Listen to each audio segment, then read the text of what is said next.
Morning, folks. This video exercise is going to be working scent discrimination problem with a canine. We have two previous trails on the exact start point of this dog's exercise. The first trail is a fire trail right here with a brand new canine just learning how to do trailing and a new handler. You can see the dog's working off lead and running around quite a bit.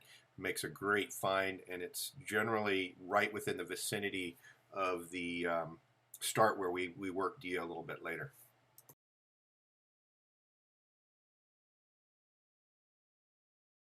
Now this start point is going to be literally right on top of the beginning of the trail for Dia a short time later. And you're going to see where the dog turns off into the woods here in just a little bit. The trail layer had made a right-hand turn and gone off about another 50 or 60 yards in this general area. When I start this exercise for Dia a little bit later, I actually use a different scent article that's been really well managed and taken care of in a glass bottle. And I have the start point set about 5 yards from the beginning of the first trail and about 10 yards from the second. So the canine actually has to go through both of the other trails prior to getting on the third trail. The third trail is double blind. I don't know where the subject goes. This is the first time the subject has ever been in these woods, so he doesn't know exactly where to go either. I gave him some general directions and distance and a single turn. Ski.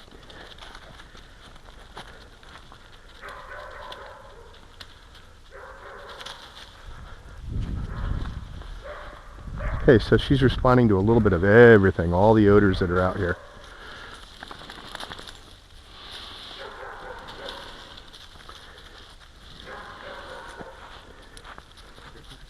Yeah.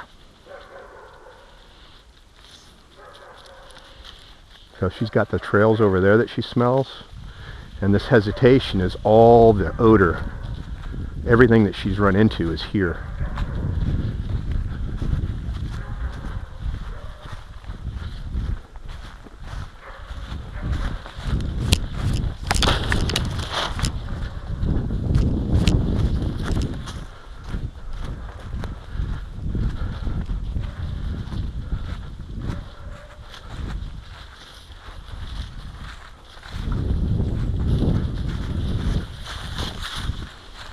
See how I just dropped that and picked it up? Yep. Easiest way to get past all that so you don't really line check or hurt the dog in its forward momentum is to just drop it off and pick it up.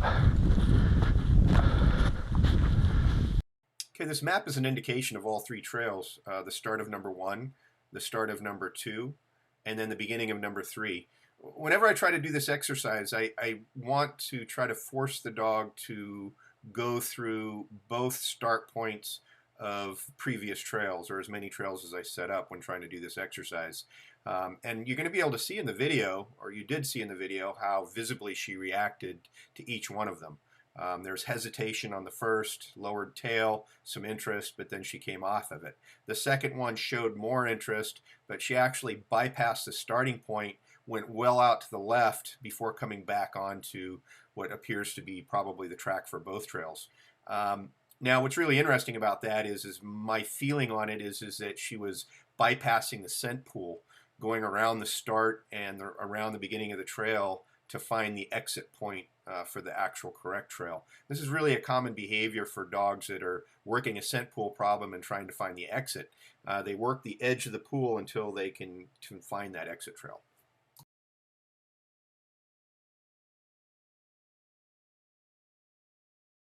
Now, it's really important to keep in mind that just because Dia did this so well, apparently in this exercise, doesn't mean that all of a sudden now she does this perfectly every time.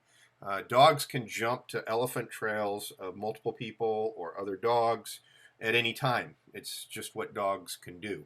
You can't fault their nature. Our job is to train them to the best of our ability to make them do a better job as best we possibly can. But instincts of dogs are instincts of dogs. It's really, really hard to override Mother Nature, and we can't always do it with training. The key to this is being able to know the body language of the dog and understand what problems we might have in these types of conditions. And if we recognize the body language because we've seen it before, because we've truthfully analyzed these exercises, then we might be able to see it on a real case and understand that perhaps what our dog is doing is either right or wrong, and then making the proper investigative decisions after the dog's completed its work. Okay, it's all yours.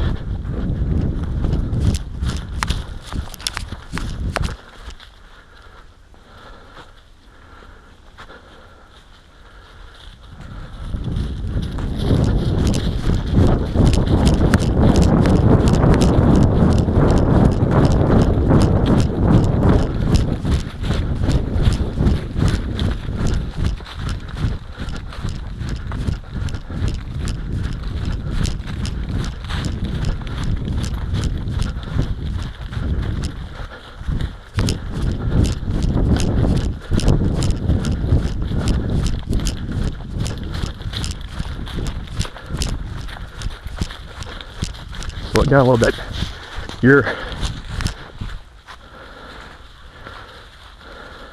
Just drop it and grab it. So we probably overshot a turn. That's it right there. Pretty cool, huh?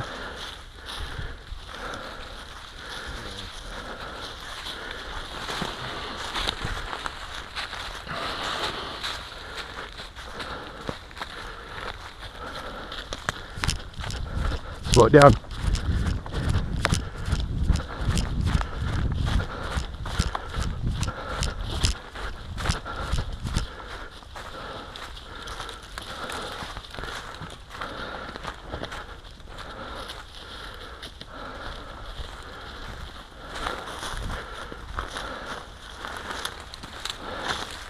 Woo! You did it! Yay! Woo! Oh! Oh! All right, what I want you to do is get up and take her ball, and I want you to run about 20 yards, show her the ball and run. You said run. Run about 20 yards and then get down on your knees. Show her the ball and run. Go. And get down on your knees. Woo! And throw it to her. Go ahead and wrap up that lead.